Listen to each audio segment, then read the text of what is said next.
Since the mechanized warrior drones have been gradually integrated within the ranks of the raiding squads, tracking down remaining exiles in hiding has become more aggressive.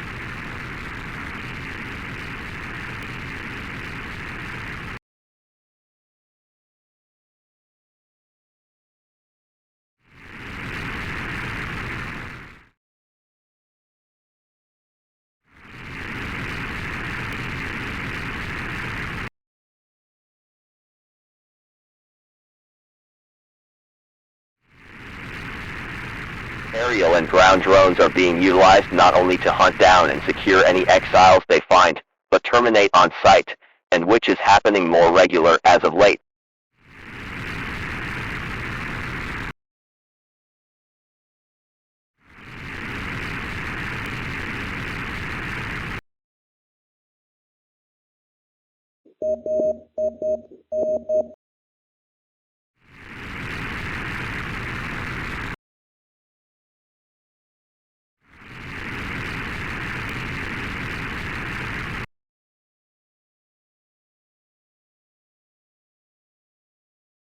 The aerial drones are smaller in size and they are often used for stealth infiltration and short-range attacks on specific targets.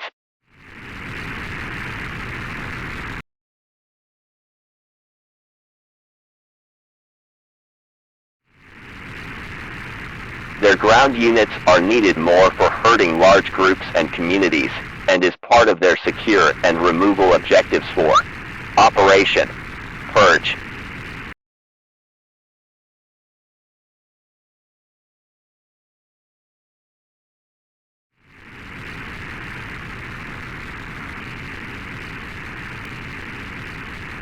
Both types of these drones have their usefulness and drawbacks.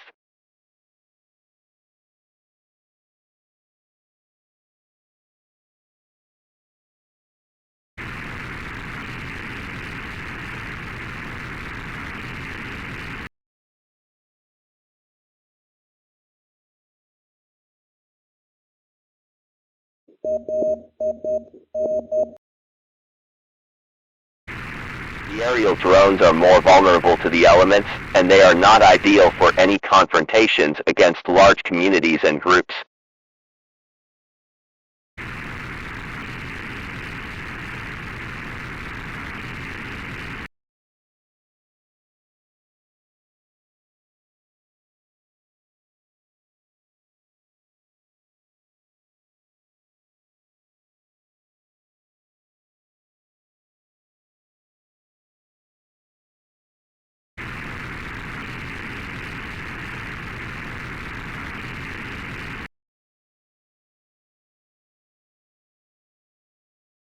New technological advances have now allowed new swarm-like formations in their deployments to mimic the same behavior of killer bees defending a hive.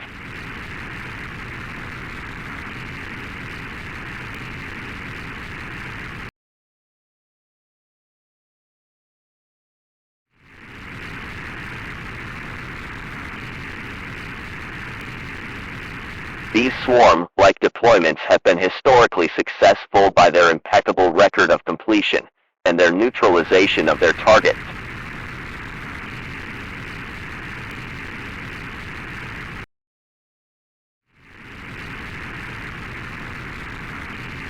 These newly advanced aerial drones are expected to eventually replace the ground units in the not-too-distant future.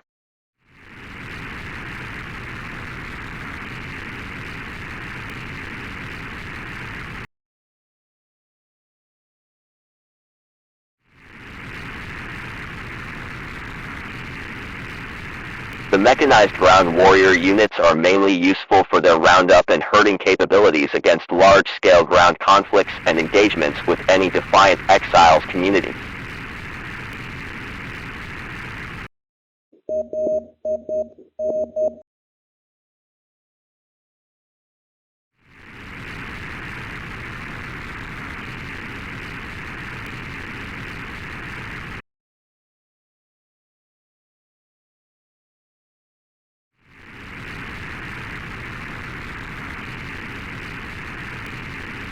The drawbacks to these ground units are their short-range reception and detection capabilities to receive signals and any new program directives.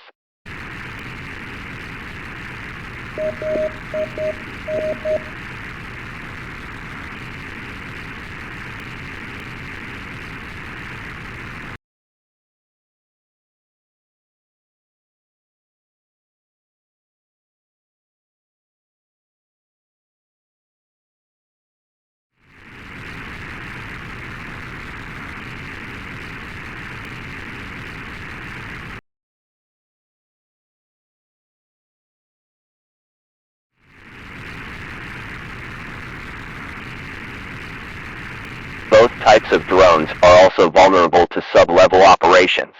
Frequencies and transmission waves are almost lost or faint in most of these subterranean environments.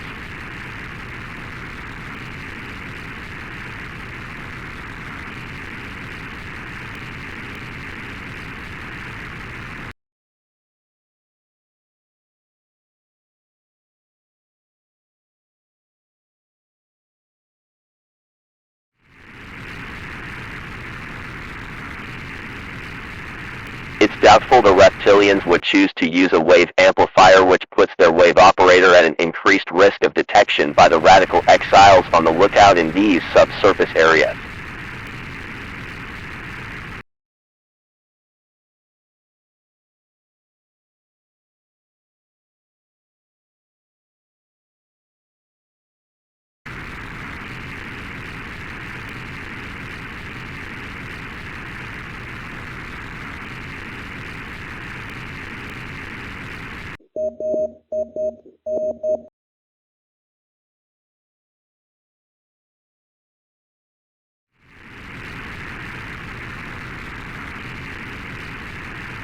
Since all weapons have been outlawed and are easily detected above ground by aerial and ground unit drones, the clones still serve their purpose, and they are able to search these sublevel sewer and tunneling systems for any weapons stored in these locations.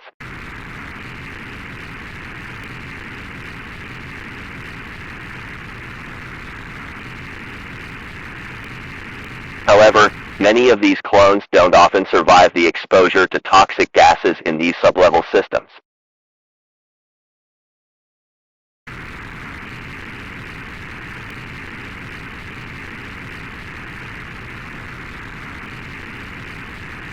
All resources and funding needed to equip the clones has shifted to the research and development for more mechanized drones instead.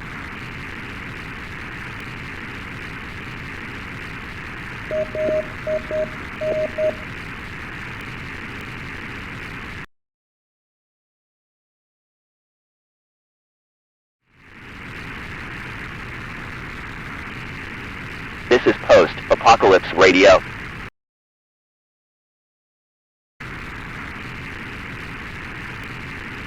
Where we go one, we go all.